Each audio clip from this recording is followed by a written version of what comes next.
Hello guys and welcome back. Now the weather earlier on this week was absolutely horrific. We had the storm come through, 60 mile an hour winds, heavy rain.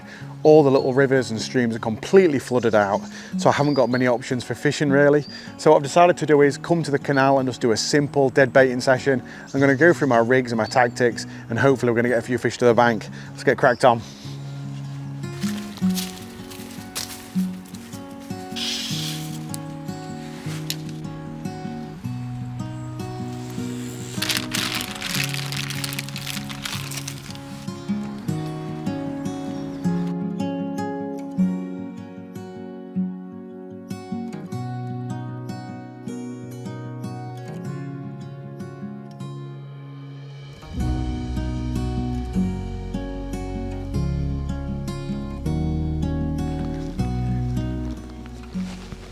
Oh, my alarm's bleeping. My alarm's bleeping. My alarm's bleeping. Is it bleeping? There is definitely a fish on this. Let's tighten this down. Oh, hell yes. Oh my God, what a run. Don't think it's a big fish because big fish don't normally run like that. Took the bait really well. Oh yes, don't throw the bait. I can get that back. No, he's thrown me little roach dead bait. I was just walking down the canal to see if there was any shows of any fish. I just heard the alarm go bleep bleep. Ran over and this boy's taking it. Get in. Lovely little jack pike.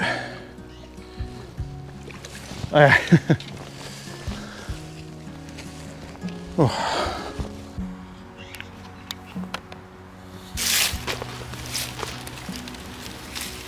This is the rig I'm using with one single hook and one treble hook.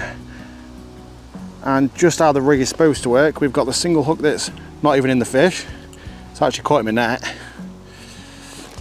And the treble hook is caught right in the corner of the scissor, which is absolutely spot on the barbless hook, so it should just come straight out. Like that. Absolutely perfect. And there we have it. Lovely jack pike to start this session. And something that's a little bit sad about this capture is the amount of scales that are missing actually on the flank. It looks as though someone's had this fish all over the towpath. You can see down here, look, these are all missing scales. Where it's probably been ragged around on the towpath. Someone's had it out and obviously not looked after it, but it's still really fighting fit. Look at that big old fat belly on it. I've actually got some spray in the bag, so I'll just spray that little patch of missing scales with the antiseptic spray and then we'll let her go. Beautiful jack pike though, absolutely ripping take on the alarm. Shame I didn't have the camera set up, I'd literally just turned it off. It's a great way to start the session though. Put up a right old scrap. As I said, I've got some antiseptic spray just for that patch of scales that are missing. We want these fish to go back fighting fit. He's also got a wound down on the tail. I can't say whether that's from a person or from a fish though. I've got some of the spray on me, look. So there's the patch of scales that are missing. Just wipe a bit of the slime away. And a bit on there. There we go, we've got a purple pike going back now.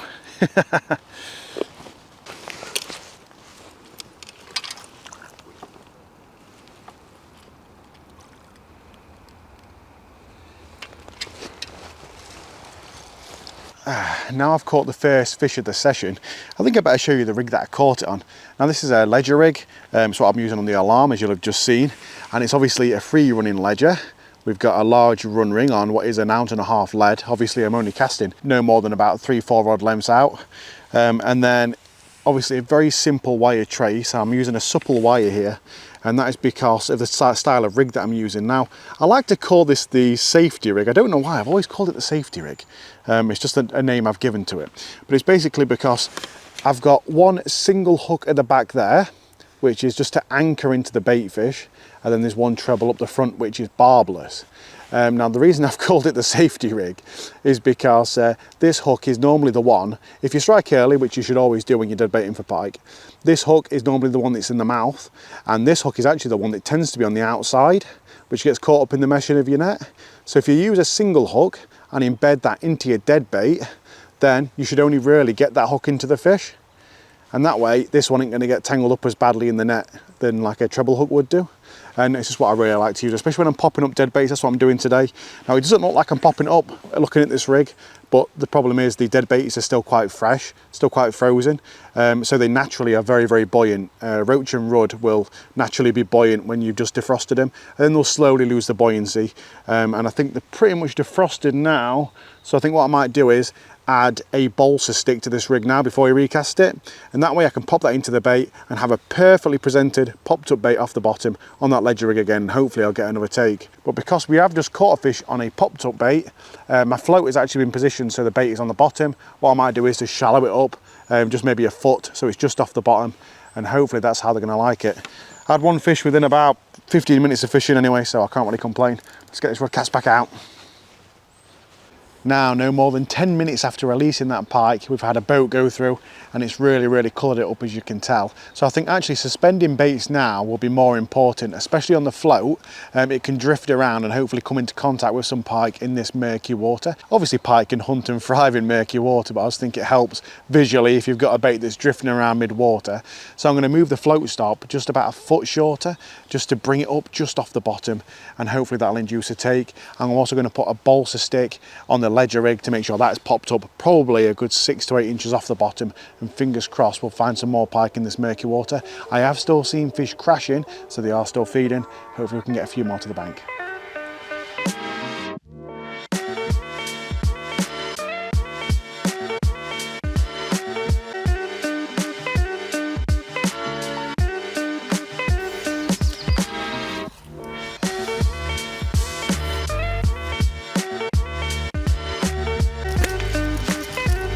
I've got an absolute mad take on the float. I've never seen a fish rip it like that.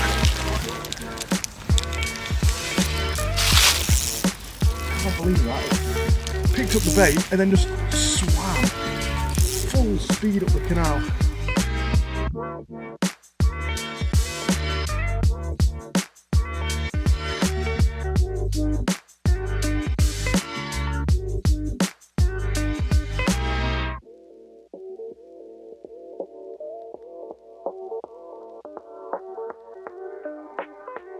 That was probably one of the most savage takes I've ever had on the float while dead baiting. It just ripped it and kept on ripping line. I'm going to assume, because I'm fishing quite shallow, it must have taken the float and then hooked itself. So it'd be interesting to see where these hooks are placed. Both dead central in the mouth, both barbless, 1 out, 2 out. Job done, look how fast that is. That was a savage take. I reckon he self-hooked on there. Well guys, it looks like they're getting a bit bigger. This one's definitely bigger than that first one we caught. This fish is a fish of a bob, probably about 7 pounds, something like that. And it was an absolutely wicked take. Literally, I saw the float bang under, then immediately the reel would just strip in line.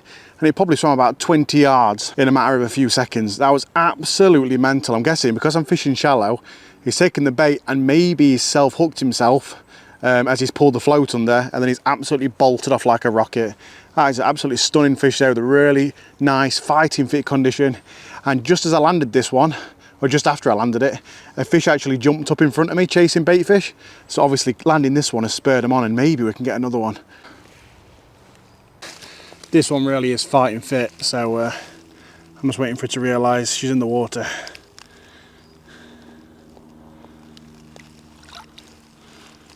See you later, lady.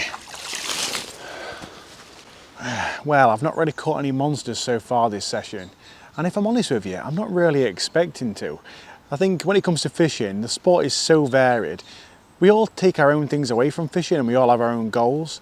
There's some people out there that love to target big specimen fish, and that's how they get their kicks. People out there that want to match fish and like taking part in tournaments, and that's how they get their buzz. And then there's people like myself, and I haven't really changed in the last, well, since I started fishing as a teenager. I go out there just for the thrill of catching the fish, exploring the venues, fishing wild, natural venues where there's very few people about. I say that after talking to about 3 or 4 people already this morning. And that's what I get my enjoyment from. Watching that float dip and slowly go under. It doesn't matter what's on the end, the endorphins get going, and that's how I get my kicks. And hopefully we're going to get a few more today. Like I say, I've had a few boats already. Actually 1 or 2's been through, and I'm thinking maybe the fish might have moved. I'm going to keep my eyes peeled.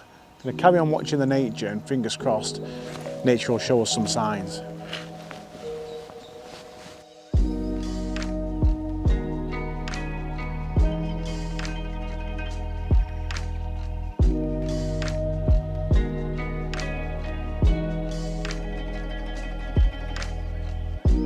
Well guys, this is one of the major benefits of travelling light, even when you're dead baiting.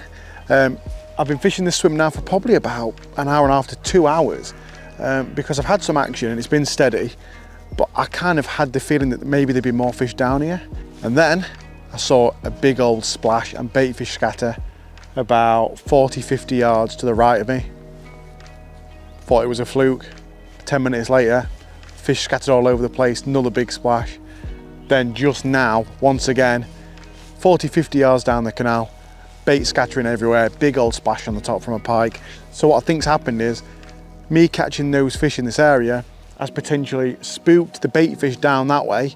Now I could stay here and expect them fish to move back this way, obviously with all the action that's happening down there. But of course they could also do the opposite and keep going in that direction. So obviously travelling light, I'm going to pack the gear up now really quickly, go straight to where I've seen those fish smashing on the surface and get these baits straight out there and hopefully get some more on the bank.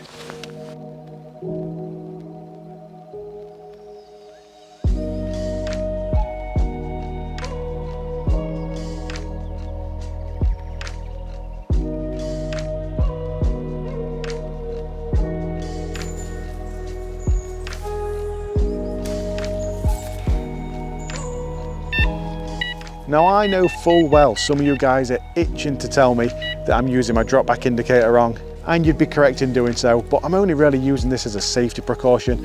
I'm not sat in a bivvy going to sleep. I'm stood with the rods this entire session. It's just there in case I'm playing a fish on the other rod or I'm going for a wee. And of course, a good old run on the alarm looks great on camera.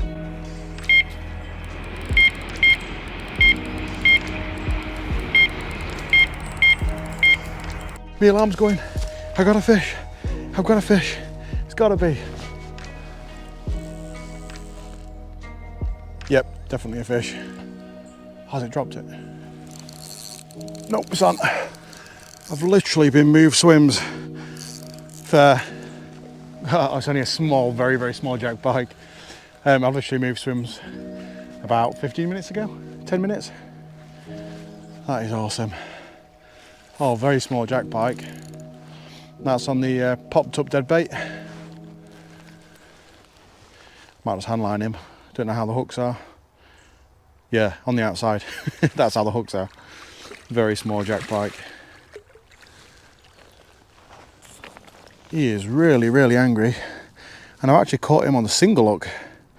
This rig has one single hook and one treble hook, and of course the balsa stick to pop the bait up, which is attached to a wire trace.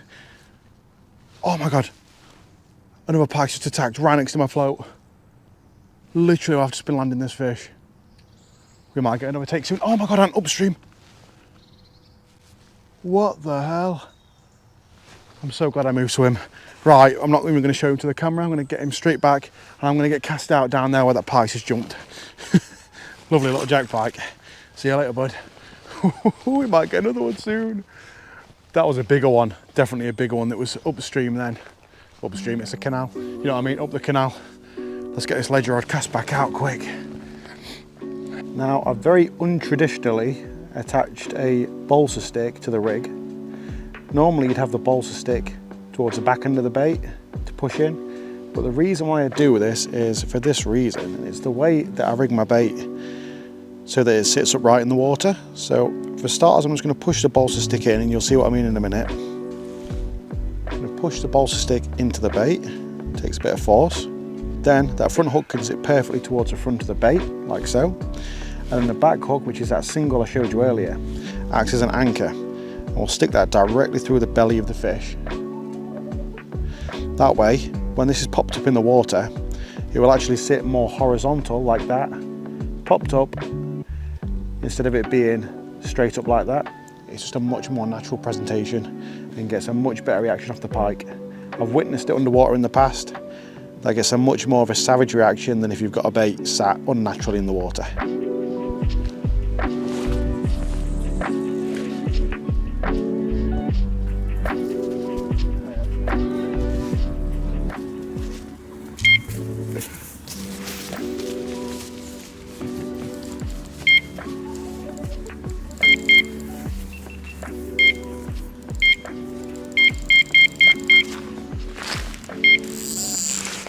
we've got another run, another run. This is literally, yeah, it's running, it's definitely on. About 10-15 minutes after I've just caught a little jack pike. Yep. On the popped up ledger bait as well. That definitely is definitely a better fish. I don't think it's a giant though.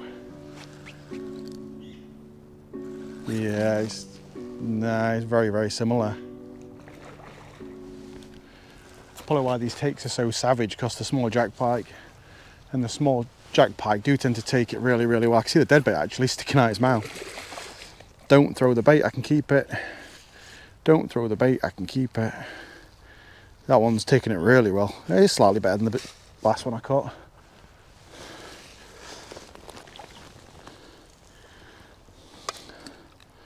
That is hooked exactly how you want it. Sort of.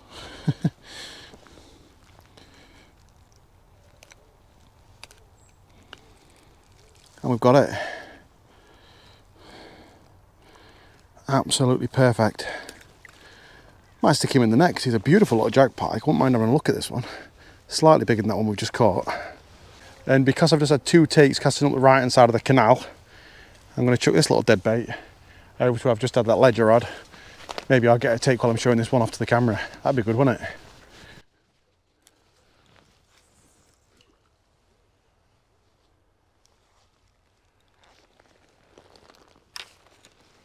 Well, it ain't no monster from the deep, but what a little flurry of action we had. Moved from my last swim, obviously it went quiet, moved up to the area where I could see fish crashing, and well, I've been here for maybe 20 minutes, 25 minutes, and that's 2 fish on the same rod bagged. Only little ones, but great fun, and when they're ripping it off the alarm, it really does get the blood pumping. But something I have noticed, which is a bit disappointing, is once again, we had a fish earlier that had scales missing, which is obviously where the fish has been dragged up onto the path, and it rubs all the scales off, and that's happened here with this fish as well. What is going on, and why are people treating fish so poorly? That could get infected and lead to a fish dying eventually, so you've got to be really careful with them. And if you haven't got a mat with you, just either put them on the soft grass or knock them in the water like I do. Fantastic little fish though, fighting fit. We'll get him back and hopefully catch a bigger one. I've got a feeling though that these pike that are on this side that were crashing all over the surface, very active, I think must be these smaller fish. Obviously through the other side, 2 bites, 2 fish around sort of between 5 and 7 pound. Come through this side, 2 fish between 3 and 4 pound. Good bit of action though.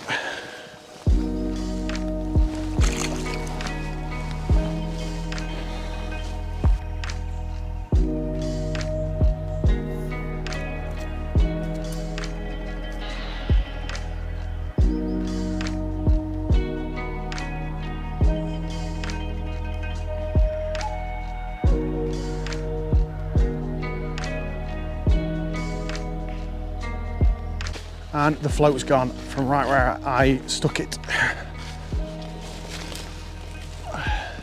Obviously, it's got to be a fish on. Look at the way it's sat. You ready? It's a slow take. Maybe that's a bigger fish.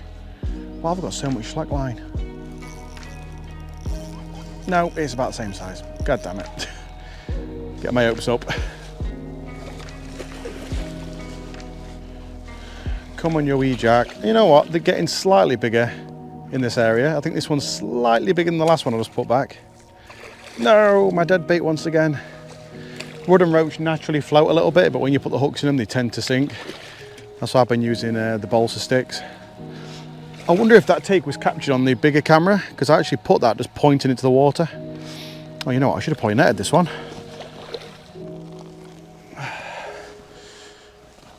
That was obviously the suspended bait.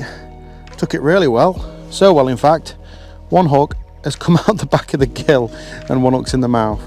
I'll probably be able to push this through there actually. What's annoying is my regular pliers, I actually dropped them into the canal with the last fish I caught. So I'm going to stick this one in the net actually and get the big set of pliers on him. He's only hooked with 1 hook point actually, but I can't get it about the pliers, can I? I always bring like 2 or 3 different sizes and thicknesses of pliers with me when I come pike fishing, because you never know when you're going to drop one in or lose one or need a longer one for a deeper hooked fish. Like I say, I normally always have my small set of pliers in my pocket ready to unhook the easy to unhook fish. But I've dropped them into the canal now, so I'm gonna have to get myself a new pair of little pliers. These are really stiff, these big ones. There we go, nice and easy to unhook, barbless hooks, and here's another wee jack, and this one's in great condition. Just a tiny little nick there. Yeah, it really is. That's absolutely stunning, that pike, and it's so chunky and fat as well. It's probably a fish of about £4, but in summertime it'd probably be more like 3. And it's just got like a pound of roach and run in its stomach. Real healthy fish, and that's how we like to catch them.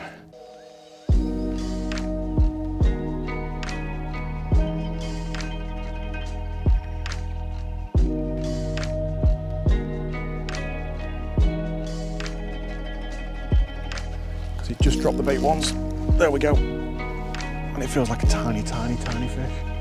I thought this was going to be a monster to end the session because we're about, well, that's a fast unhook, and it got me tangled up in a tree.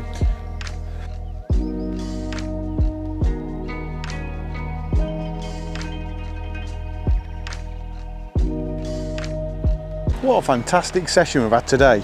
The conditions have been absolutely perfect, lovely and overcast, and actually rather mild for this time of year. And over the course of about 4.5 to 5 hours, we've had pretty much non-stop action. I think I've had about 5 pike maybe, so equivalent to about a pike an hour.